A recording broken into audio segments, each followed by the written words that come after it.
ഏറ്റവും നല്ല ഭരണമാണ്, മികച്ച ഭരണമാണ്. കാരണം 10 വർഷം കൊണ്ട് ഈ കേരളത്തിനകത്ത് ഇഷ്ടംപോലെ വികസനങ്ങൾ വന്നിട്ടുണ്ട്. വികസനം എന്ന് പറയുമ്പോൾ സ്കൂൾ തലം മുതൽ ആരോഗ്യ മേഖല, പൊതുവിദ്യാഭ്യാസം, അതുപോലെ വയോജനങ്ങൾക്കുള്ള കാര്യങ്ങൾ, പെൻഷൻ സംവിധാനങ്ങൾ എല്ലാം ഏറ്റവും മികച്ച രീതിയിൽ ഈ 10 വർഷം കൊണ്ട് നടന്നിട്ടുണ്ട്. അപ്പോൾ ഈ സർക്കാർ നല്ല സർക്കാർ തന്നെയാണ്.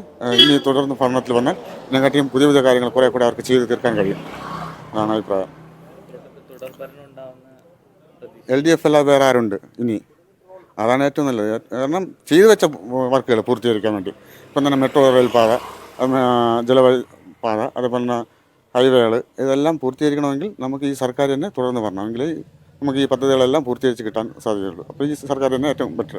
പെൻഷൻ സംവിധാനം എന്ന് പറഞ്ഞാൽ പണ്ട് കാലത്ത് 49 രൂപയിൽ തുടങ്ങി ഇപ്പോൾ 1600 രൂപ വരെ ഒരാൾക്ക് മാസം പെൻഷൻ കിട്ടുകയാണ്. അപ്പോൾ അതെല്ലാം ഇടതുപക്ഷ സർക്കാർ വന്നപ്പോഴാണ് ഈ നേട്ടങ്ങളെല്ലാം ഉണ്ടായത്.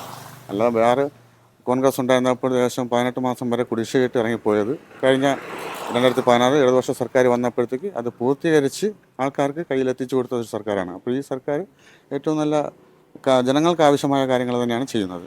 പെൻഷൻ സംവിധാനം, അതേപോലെ ഇപ്പം തന്നെ സ്ത്രീകൾക്ക് സ്ത്രീ സുരക്ഷാ പദ്ധതി എന്നുള്ള രീതിയിൽ ഇപ്പം മാസം തോറും 1000 രൂപ കൊടുക്കുന്നുണ്ട്. ഇന്ത്യയിലെ ഏതെങ്കിലും ഒരു സംസ്ഥാനത്ത് ഇങ്ങനെ ഒരു സംവിധാനം ഉള്ളതായിട്ട് എനിക്ക് ഇതുവരെ അറിവ് കിട്ടിയിട്ടില്ല. അത് കേരളത്തിൽ മാത്രമാണ് അങ്ങനെ ഒരു പ്രത്യേകത ഉള്ളത്. കാരണം അത് ഇടതുപക്ഷം ഭരിക്കുന്നത് കൊണ്ട് മാത്രമാണ് അങ്ങനെ ഒരു പ്രത്യേകത ഈ കേരളത്തിലുള്ളത്.